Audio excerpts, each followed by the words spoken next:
And time now to head to the other side of the diamond. We welcome in Molly Knight, the author of The Best Team Money Can Buy. Molly, this team has been through so much, and we know about Clayton Kershaw's postseason struggles in his career. Is there any concern within the organization about that? And given that you actually know him personally, how motivated do you think he's going to be to flip that script? Oh, yeah. I mean, first of all, no, there's no real concern. I think the problem is that the sample size is so small. If he pitched like that over the course of like 15 years in the playoffs, then yeah, maybe you've got to look at something psychological or consider that maybe his body is just worn down by October, because I know he's a workhorse and he prides himself on trying to pitch the most innings of any pitcher any year in the National League. Yeah, he's ready to go.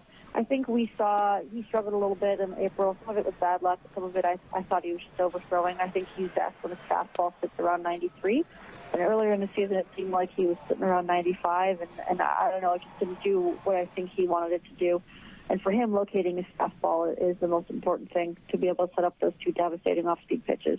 All right, so from the Dodgers game 1 starter to their game 2 starter, anybody who follows you on Twitter knows how fascinated you are by Zack Greinke. Has a history of anxiety. He's overcome so much. How has he overcome this much and succeed as much as he has? Well, it's interesting. He's a kid who, when he got to the big leagues, he didn't go to college. He went out of high school. He played shortstop mostly in high school. And they put him on the mound, and he was so good that the Royals took him in the first round as a pitcher. But he found all the downtime between starts to just be agonizing, just sitting around and doing nothing. And he begged them, please, let me go back and be a shortstop. And they're like, no, dude, you're a pitcher. You're amazing. That's why we took you. So fortunately for Zach, he stepped away from the game, and he got diagnosed with social anxiety disorder, and he got a prescription for Zoloft. And far from being embarrassed about it, he's only sad that he didn't know about it earlier, that he didn't take the medication since he was an adolescent, because he'd been struggling for a long time. I think that still doesn't make him the most chatty person, but he's been really comfortable in Los Angeles. I think he and his wife love it here. He just became a dad this summer. He seems to really get along with his teammates and his coaches. I think that it's really brought him out of a shell a little bit, and that's why we're seeing his career resurgence. Not that he wasn't always good, but I think what you're seeing with him growing his hair out and walking up to George Michael's, careless whisper, I think he's really comfortable, which is a beautiful thing to see for somebody who had to walk away from the game because he was so uncomfortable. He's been absolutely stellar this season. What a great story he is. All right, what do you think Yasiel Puig's status for the postseason is, and how does that impact the team? It's interesting. I said on Twitter earlier this week, I don't think it's fair to Puig to just throw him on the postseason roster right now when he really hasn't had much game action at all. He hasn't played the full game since August. There's a lot to put on him. He's a really emotional player, and knows he's going to want to do really well.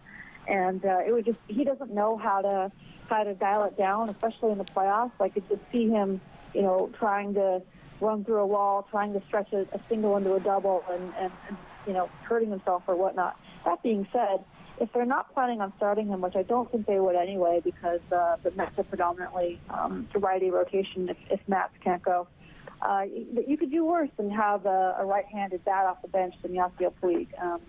Scott Van Slyke, if he's able to go, I would think that they would put him on there since he's been on the team all year and been healthy. But if he can't go, then Puig will be the right-handed bench bat, and that will be interesting. And another incredibly talented player, Corey Seager. I mean, he has emerged really as a star for this team, but what is his role going to be in the postseason for the Dodgers? Yeah, he'll be the starting shortstop. I think the thing that impresses me most about Seager is a lot of rookies come up and have an incredible month, and then pitchers sort of figure out how to pitch him, and then they fall back to earth. The thing about Seager is he's just so calm. I don't think I've ever seen a rookie as calm and self-assured and confident as him.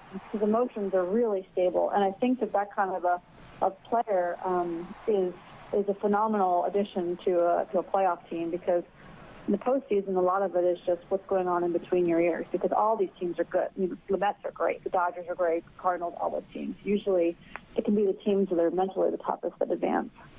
All right, great stuff, Molly. That's Molly Knight, author of The Best Team Money Can Buy. Molly, thanks so much for joining us. Thanks for having me.